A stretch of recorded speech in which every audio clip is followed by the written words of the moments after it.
We're at Al's Garden Center in Sherwood. I'm with Amy and her daughter Rachel. Thank you for bringing Rachel. And the reason that Rachel is here is because we're going to show you a different kind of garden, and she's the expert. That's right. All right, you have to come down here with us, all the way down here.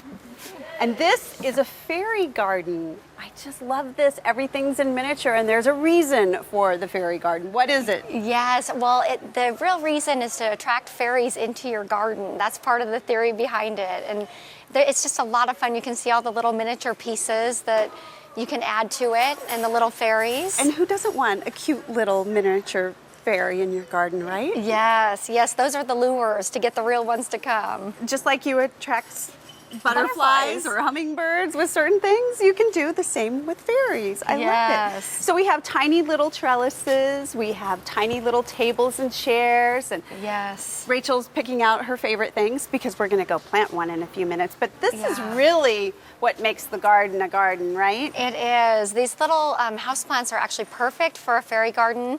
They're little miniatures. It could be just a little tree for a fairy to hide behind. And there are all kinds of different colors and shapes and options for those little houseplants. And that's really all you need are a couple small plants and some pieces of furniture to get started. And you can, this is great, this big galvanized tray, but you can even do this in a big pot. Yes, you could use a terracotta pot, you could use a box, just anything that you have around. You could do it outdoors. Yeah, you definitely could. But this one I love because you can do it indoors as well. Because these little plants would take a daily water, right?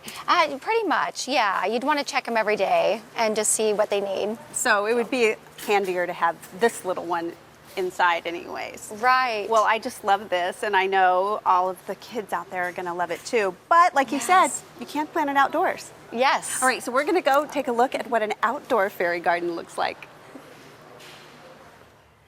Okay, so this is a perfect example of an outdoor fairy garden. Yes. This is just beautiful, and I love, of course, the little door that leads right into the tree trunk. Isn't that fun? Yeah. And all of the little pebbles, and really the ceramic mushrooms really set it off. That's just such a great idea. It's so great, and actually all these things are available at Al's Garden Center, just right here, and all you need are some plants. You can throw in some ferns. You can see that we have some different things for the outdoors.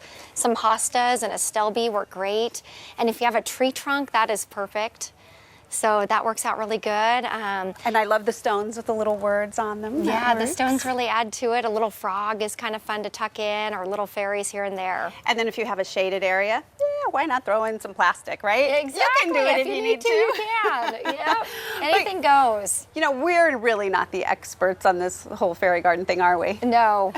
I think the kids are a little bit closer to that. I think so too. Rachel is showing us right now what her idea of a fairy garden is going to look like. And I love that. You only really need a small space. You do. You can use any little thing, anything that you have around as a a pot or whatever you need as a base is great. And it's really fun to just add things. And the neatest thing is it's just up to your own imagination. It can be whatever you want it to be.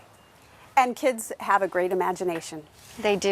And you can use all sorts of things, whether you buy them or whether you already have some of these things. Some little toys, anything kids can add to it. They can change the theme at a whim, whatever they feel like doing.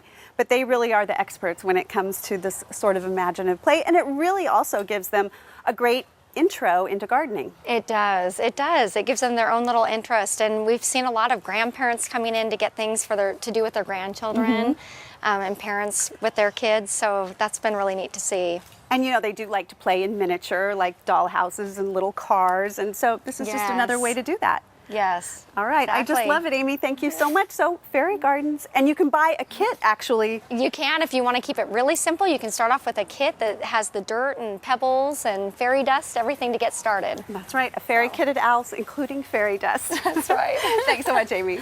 Thank you.